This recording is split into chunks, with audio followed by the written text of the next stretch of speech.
Out in the real world, after they complete a public speaking class, the students who study public speaking in a two-year college or anywhere else are often apt to be asked to give speeches not just by themselves, but with someone else. Obviously, there are special challenges in this kind of a task. In the class that I teach at Clover Park Technical College, I try to help the students meet these challenges and understand them by means of a paired speech.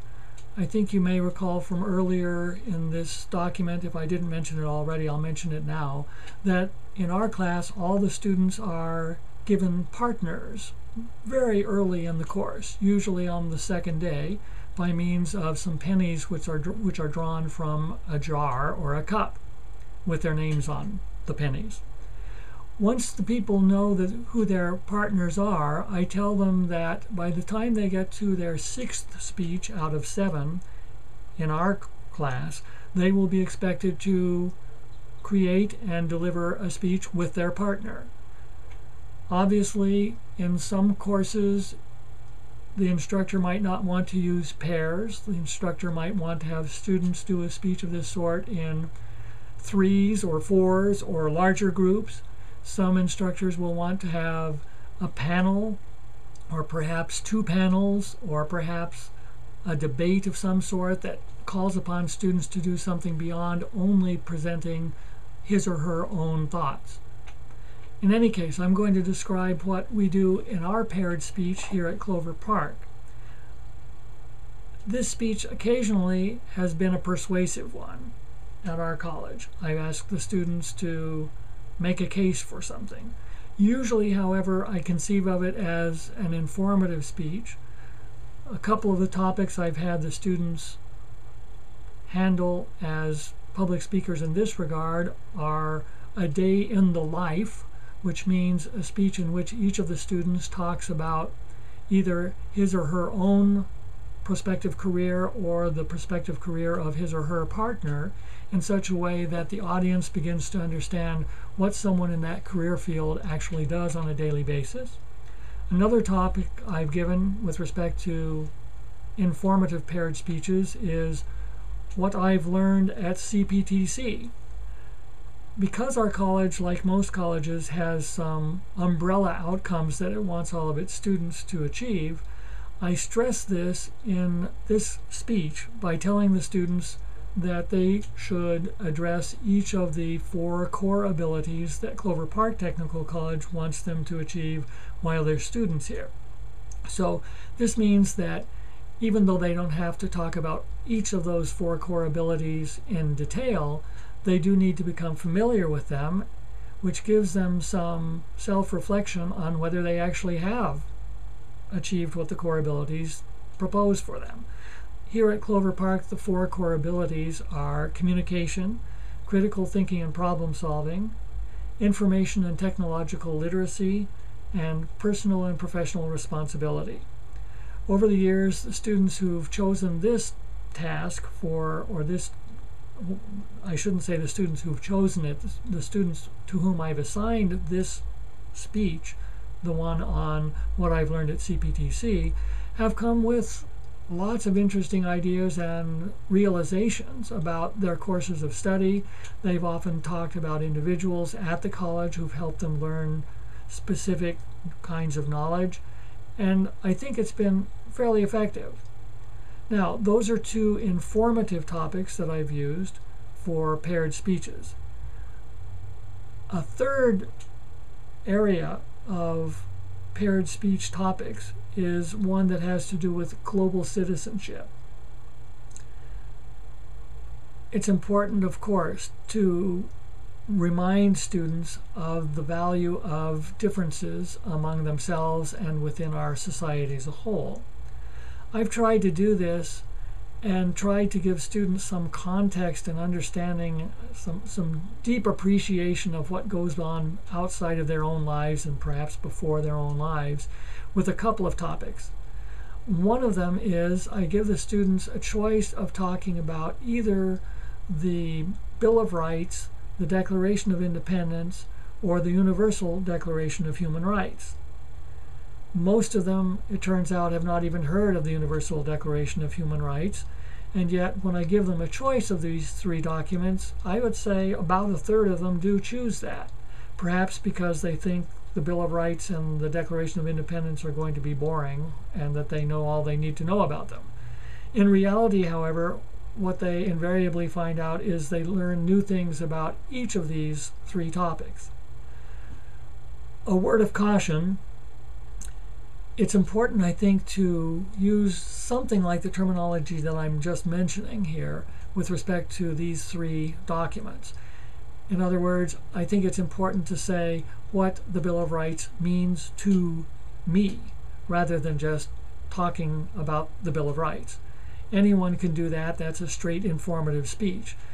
Another danger with that, in addition to the blasé nature of what students may produce, is that they will simply plagiarize or simply copy information, even if it's attributed, that's available on the internet or available in books. That's not really the purpose of this speech, or not the only purpose of this speech as far as I'm concerned. Beyond understanding what the documents are, I want the students to really consider what difference do these documents make in my life. So that's why I ask them to choose among those three.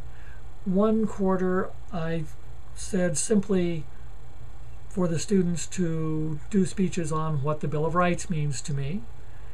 This turned out to be better than I thought, because even though almost all the groups talked about what the Bill of Rights is and mentioned many of the individual amendments in the first 10 amendments to the American Constitution, still each pair tended to concentrate on one or more of the amendments, and often they gave really fascinating and powerful testimonials or examples from their own lives with respect to those amendments. So when it came to the 8th Amendment that prohibits unreasonable punishment, and I believe also search and prohibits search and seizure or being deprived of property without due process of law, one of the students talked about how some police officers came through his neighborhood one evening and ended up searching his house and taking away his guns, even though it turned out later on that it was mistaken identity and they should have been going to 1204 South Puget Sound Avenue instead of 1202 South Puget Sound Avenue. So I wouldn't say it's necessarily better to concentrate on only one of these three documents, but it won't hurt. My preference would be to give the students a choice among all three so that they learn something about all three. The second kind of global citizenship, diversity, multicultural paired speech that I am getting ready to do with the students, and which appears in the documentation for this course, is the one which is entitled Public Speaking in blank, blank being filled in with the name of a country. You'll see in the materials that I have on the Angel site for this speech that my purpose here is to give the students a chance to learn about how public speaking is conceived of, how it is viewed, how it is taught, and how it is practiced in a different country. This is brand new to me right at the moment. The open course library, of course, grows with time, and there will be, by the time you watch or hear this, I'm sure that I'll know a lot more than I do now. You may already know a lot more than I do now about this kind of topic, but in any case, what's happened already is that I've divvied up students by pairs according to a list of countries which most of which have consular offices in the Seattle area. We live here within half an hour, 45 minutes, an hour of all of those consular offices. So when it comes time for the students to interview someone for their speeches, I'm assuming that it wouldn't be out of the realm of possibility for them to actually drive up to a consular office and interview someone who represents these countries there. If you are teaching in an area that is far from a city that has consular offices, obviously this won't be feasible. If you do, however, teach in an area such as New York, I think Boston, even Atlanta, Washington, D.C., obviously, San Francisco, Chicago, Los Angeles, then it shouldn't be too much trouble for you, depending upon how many students you have, to find a listing online of plenty of consular offices that the students can get in touch with either by email or by phone easily. Now here in the Seattle area, it turns out we have 39 consular offices, which means that if I have 39 pairs of students, that takes up 78 students who will have that option. In reality here, I teach more than 78 students this quarter. I have more like 95, 96 or so. So some of the students are going to be dealing with countries that don't have consular offices in this area, which is fine because the countries that do have consular offices are more familiar countries, but not necessarily more important countries. Indonesia does not have a consular office in our area. Neither do many of the African countries that are really powerful and important and significant from all kinds of standpoints, partly because we're on the west coast of the United States. So I hope you will find some value to you and your students in an assignment of this sort.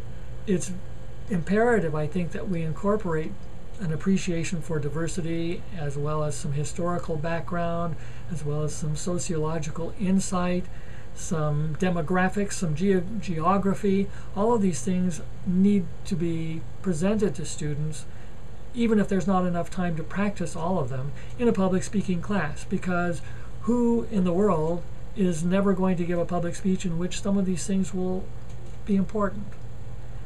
Will not be important, that is. Everyone can make use of these understandings and knowledge to become better public speakers.